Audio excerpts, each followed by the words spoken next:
Det er et spørgsmål om få timer, før politiet kommer efter Pavel Vinogradov. De henter ham, så snart de opdager, hvad han har gjort. Han er en af meget få mennesker i Hviderusland, som stadig tør sige, hvad han mener, og det koster. Sidste år tilbragte han i alt 66 døgn bag tremmer.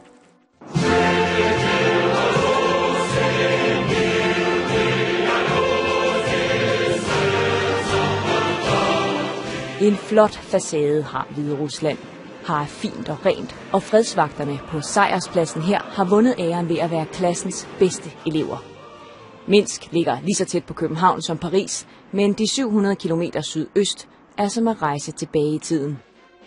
Præsident Lukasjenko har ledet landet i næsten 19 år og fastholder de sovjetiske idealer.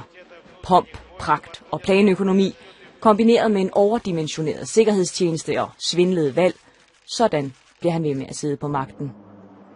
Mere end 80% af befolkningen er ansat i staten, og de beholder kun jobbet, hvis de viser total loyalitet. Selv små protester bliver brutalt luet ud af gadebilledet.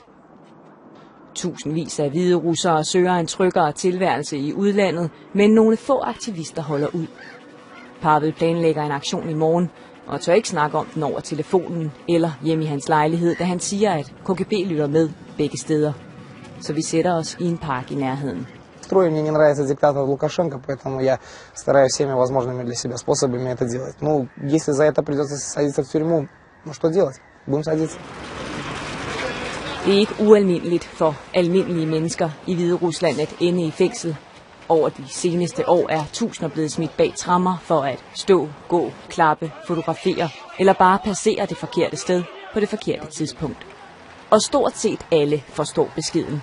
Duk hovedet og hold din kæft. Men ikke Pavel Vinogradov. Han nægter at rette ind. Иногда кажется, что я сумасшедший.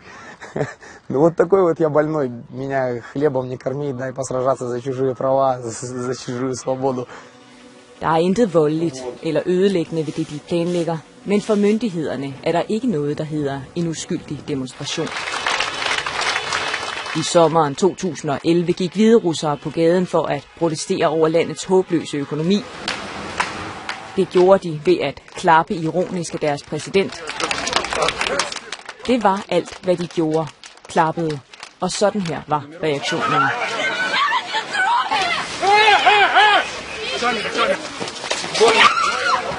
Det er næsten altid civilklædte betjente, der laver det beskidte arbejde. 1730 mennesker blev anholdt på de 6 klappedage, og et ukendt antal af dem fik slag og spark med på vejen til stationen. Det blev forbudt at klappe, og forbudt at lade være. I det hele taget forbudt at mødes 2 mennesker, hvis man udviser utilfredshed med noget som helst. En anden aktion var i vinteren 2012. Her udstyrede Pavel og hans gruppe små tøjbamser med protestslogans. For at undgå anholdelser af flere aktivister, skulle bamserne levere budskabet i snedyngerne. Bamserne blev anholdt. Men en svensker blev så inspireret af Pavels bamsestunt, at han illegalt fløj ind over Hviderusland sidste sommer. Her kastede han mere end 800 bamser ned, hver med sin lille besked om støtte til det hviderussiske folk. Sagen blev en skandale. Både grænsebetjente og generaler blev fyret, journalister, der skrev om bamserne, blev anholdt, og folk, der havde set eller fundet bamserne, kaldt ind til samtale hos KGB. Lukasjenko var rasende. Han gav den svenske stat skylden og beordrede ambassaden lukket øjeblikkeligt. Det er med den viden, at selv plysbjørne bliver vurderet som en trussel, at Pavel planlægger en støtteaktion for en fremtrædende politisk fange. Нормальное гражданское общество должно проявлять солидарность в подобных случаях. То есть, если человека незаконно посадили в тюрьму, его посадили только за то, что он не согласен с позицией Лукашенко. Så er gruppen klar til deres nøje planlagte og tophemmelige happening. En smule koordinering, og så er Pavel og de kvindelige medaktivister i gang. Det vi ser lige heroppe, det er Pavels lille protestdemonstration, der nok ser rimelig uskyldig ud, men han er altså selv sikker på, at det vil sende ham direkte i fængsel. Der er kun en enkelt anden videojournalist her. En ung fyr fra undergrunds-tv-stationen Belsat er blevet betroet hvad og hvor, for alt skal holdes hemmeligt ind til sidste minut.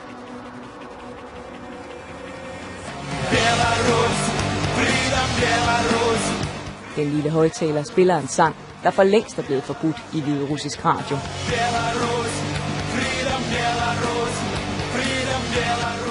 Det hele har taget under 5 minutter, og de unge skynder sig væk.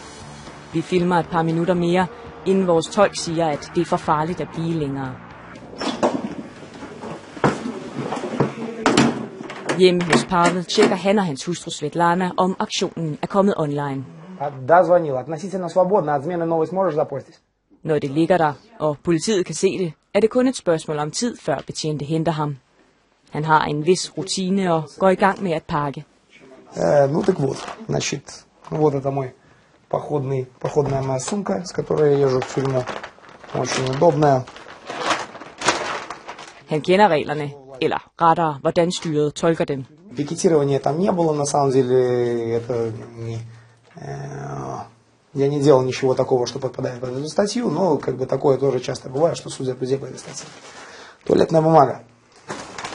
Pavel gør sig også klar til en effektiv slankekur. Там не ем вообще. 10 суток без... 15 суток без еды, 10 без еды.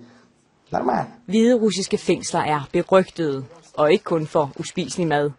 De kan slet ikke sammenlignes med danske, fortæller Pavel. В датских тюрьмах я видел репортажи, там есть все, а у нас нет ни хрена. Вот, да. Så er det virkelig endnu en tur i en kold, klam fængselscelle værd at hænge en plakat op. Люди, которые на это смотрят, они видят, что есть реальное сопротивление. Есть люди, которые не боятся открыто высказывать свою позицию, открыто не подчиняться тем идиотским законам, которые у нас есть, и открыто протестовать. То есть это люди видят, что у нас еще есть надежда, грубо говоря. Вот поэтому это важно. Nu er han klar, så kan politiet bare komme.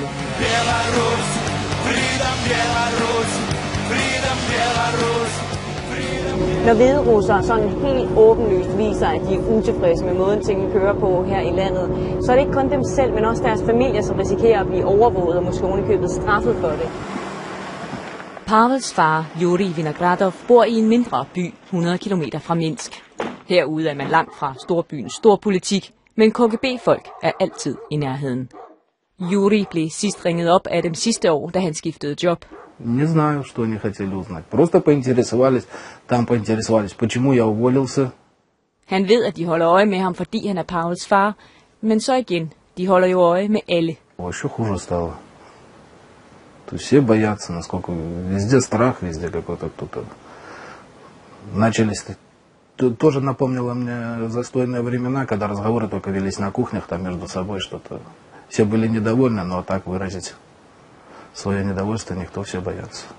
På nettet kan han følge med i Sønnekes aktioner, og selvom han er stolt af ham, er han også nervøs for, om regimet en dag slår rigtig hårdt ned. Ну, бояться надо, это один из инстинктов, он никуда не денется, но преодолеть может, да. Я думаю, что и Паша боится, не показывает только.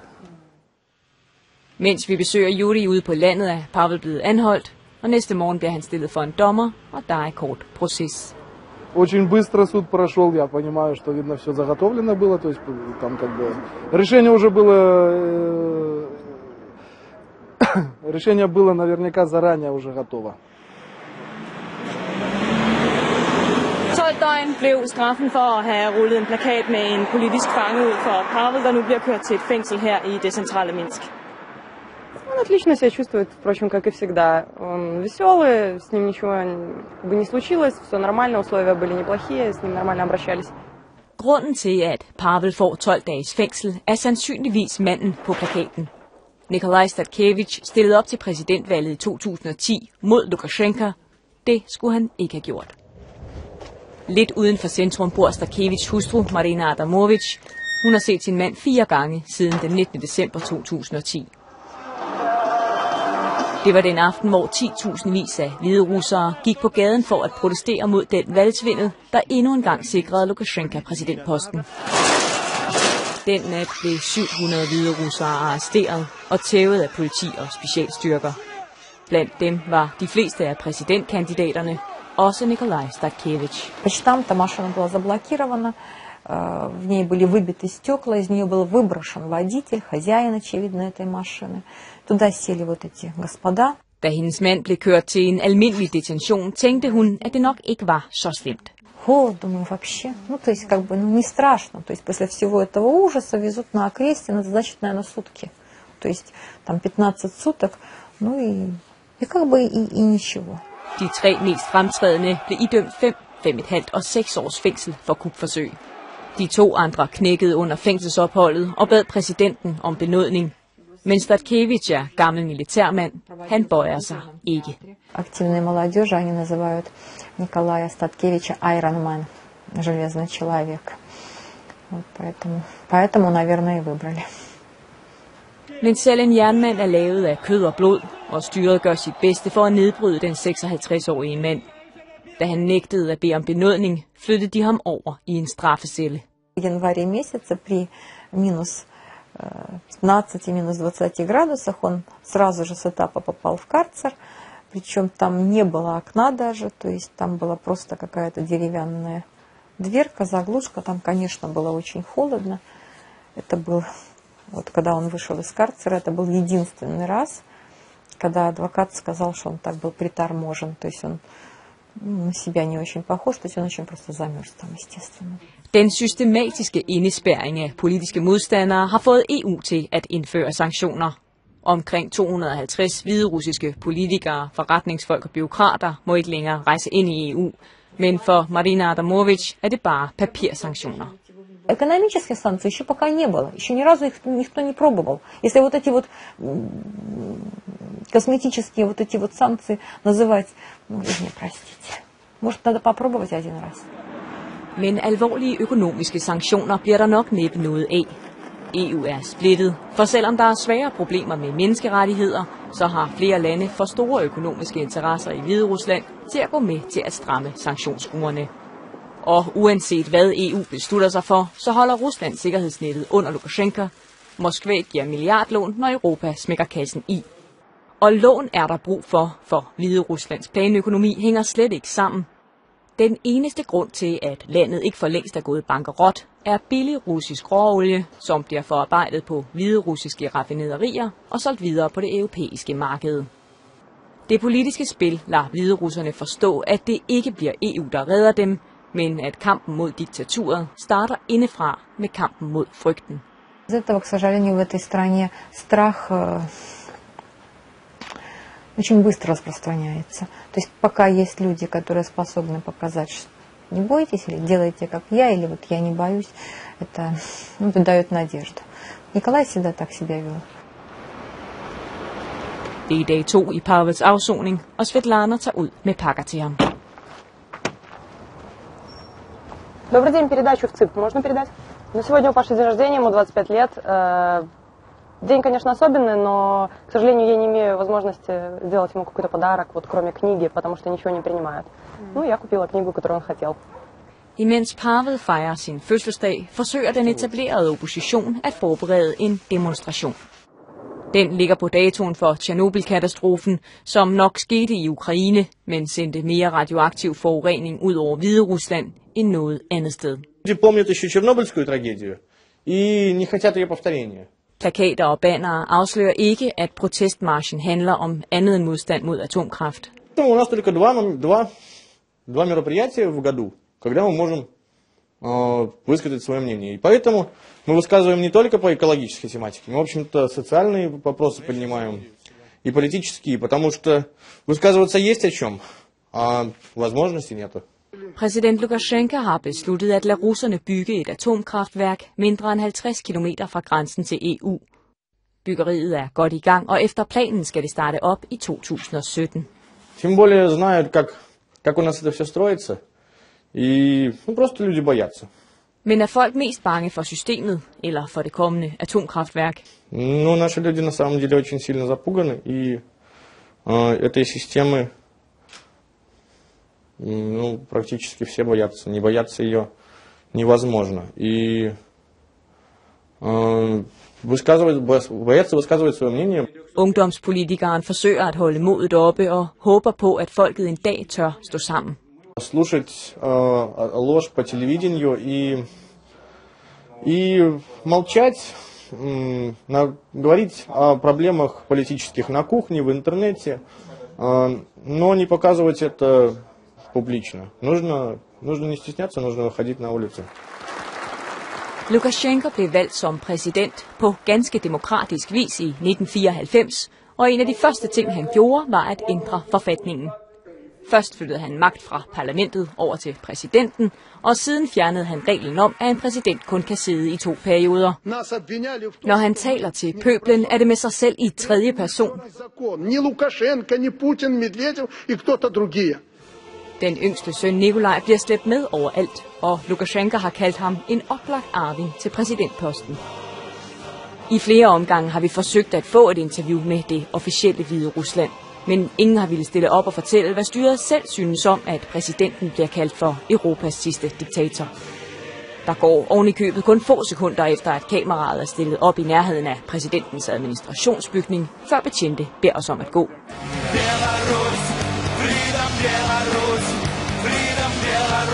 Og da regimet ikke selv vil tale, så tager vi på landet for at finde dem, der støtter landets leder. Kun 30 kilometer fra Minsks glinsende hovedgade møder vi Anna og Lev Gabartovich i en lille landsby. De er begge født i 20'erne og sammenligner konsekvent præsident Lukasjenko med Stalin. Det er så træls, når udlændinge ikke forstår, hvor meget godt vores leder gør for Hvide Rusland, forklarer de.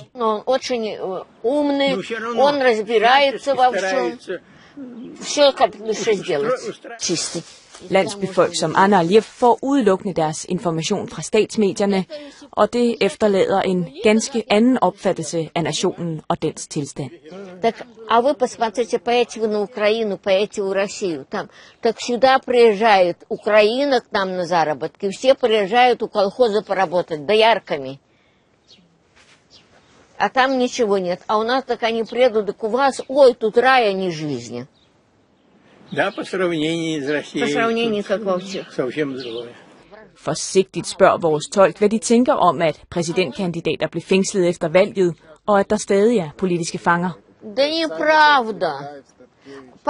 Слушайте, глупости. Кто эти, которые сидели, которые лезли, чтобы бюллетени забрать у Дома правительства, которые должны мешать, ломали двери. Vi lader Anna og Lev fortsætte arbejdet i haven og køre tilbage til Minsk. Welcome to Partisan Office of Belsat TV. Værelser i en privat lejlighed lægger plads til en illegal tv-kanal, som forsøger at nå ud til netop folk som Anna og Lev med anden information end den, de får på statskanalerne. This is kind of secret stuff because it's a Warsaw server. Belsat bliver finansieret af regeringerne i Sverige, Norge og Polen og er åbenlyst anti-Lukasjenko. We are trying not to be a propaganda channel. We are trying just to make the second leg because the Belarusian state information stands only on one leg. Det er dog ikke ret nemt at være hverken det ene eller andet ben, når man ikke har tilladelse til at arbejde og er oppe imod en omfattende sikkerhedstjeneste. Every day when we are sending a cameraman to the street, we don't know if he returns with the camera or without, or if he returns at all. Det var Alexander Barasenka her, der som den eneste lokale journalist var inviteret med til Pavels plakataktion. Ну, тому что головне було хоч ніяк засняти цю акцію. Ми не маємо можливості застатися, дочекатися міліціантів, які приїдуть, будуть знімати цей стяг і уничтожати його. Denne gang nåede han det, og de omkring 200.000 hvide russere, der hver dag kigger med på satellitforbindelsen, har kunne se støtteprotesten i Belsats aftennyheder. Men der bliver stadig færre støtteprotester at berette om. Every year an oppositional activity is weakening, and there are few free media only left in the country. There are few political parties left in the country, and the civic activity also weakening. This is the most dangerous thing. På mærkedage kan man dog stadig samle lidt mennesker. Det er årsdagen for Tjernobyl, og nogle 100 hvide russere trodser tendensen og marcherer afsted. Есть обычная милиция, есть спецвойска ОМОН, спецназ, ну и ГАИ. ГАИ это все, вот ГАИ в самой яркой форме. Они контролируют движение. Ну, в принципе, сегодня ничего не должно быть такого серьезного. Ну, конечно, всегда можно ожидать каких-то провокаций. Der er minimum lige så mange betjente og agenter, som der er demonstranter, og det er bare dem, der er synlige. Gruppen bag det sorte stof her synes at have vundet politiets opmærksomhed, og civilklædte agenter begynder at plukke dem ud af optoget. Læg mærke til, hvordan fotografen bliver gennet tilbage i geled. Lige nu er betjente nemlig i gang med at banke en af dem, der er hævet væk fra gruppen, i en sidegade kun 50 meter væk. Men det ved vi ikke på dette tidspunkt, og vi går velvilligt med optoget videre. Også Pavels hustru Svetlana er at finde i optoget, der langsomt bliver kortere og smallere, som aftenen går på held. Der er ikke ret mange demonstranter tilbage til den her demonstration. Til gengæld er der i hundredvis af politifolk og agenter som ham, der står her bag mig, der filmer os og enhver, der har været med i aften. En lille gruppe mere eller mindre musikalske aktivister holder den døende demo i live med en hviderussisk protestsang.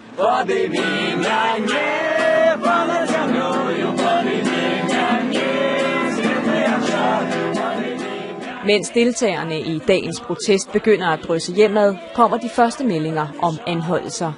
2 journalister er blevet taget med på stationen, fordi de har filmet politiets overfald på en aktivist. 1,5 time senere bliver de løsladt og sætter straks kursen mod redaktionen, hvor vi møder dem. Но человек был в крови, да. Вот. Но потом мы поняли, что лучше нам уйти, потому что если мы хотим оставить и кассету, и камеру, и себя живых. Подождите, что вы делаете? Det lykkedes kvinderne at få afleveret optagelserne til en kammerat, inden de blev anholdt. Og den kammerat venter de på nu. Kort tid efter ankommer båndet. Det er midnat, men deadline kan rykkes, når historien er vigtig nok. Og først nu begynder informationer at løbe ind om andre anholdte, både journalister og aktivister. Flere af hovedorganisatorerne er blevet blokeret af KGB i deres hjem om eftermiddagen, så de slet ikke har kunne komme med til demonstrationen. 10 personer er blevet anholdt. I retten senere forklarer politiet anholdelserne med, at aktivisterne havde udvekslet mistænkelige blikke med hinanden. Det fandt dommeren også kriminelt, og 6 af dem blev fængslet.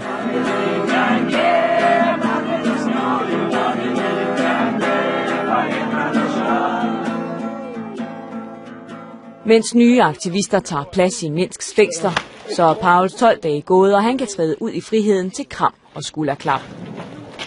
En række venner og politiske pinger har fulgt hans opfordring om at komme til løsladelsen og vise solidaritet for alle politiske fanger. Очень много людей. Спасибо. Я рад. Надеюсь, так встречать мы будем каждого. Следующий у нас Еремина. Pavel har planlagt en symbolsk uddeling af Hvideruslands historiske våbenskjold, og alle fremtrædende oppositionsfolk skal have en brik. Значит, Марине Адамович, специально сделанный самый большой кусочек. Вот, это Миколе, пускай отойдет. Symbolikken er svær at tage fejl af. Kun sammen kan de værne om den lille og skrøbelige opposition, og måske få resten af befolkningen til at overvinde frygten. Der er i hvert fald stadig håb og mod hos de hviderussere, der tør sige, at de ønsker sig frihed til Hvideruslands næste valg. Мы ведаем, як ось я, господарня Лена, маэстро і ще мільйон білорусів в 2015 році. До зустрічі в центрі города.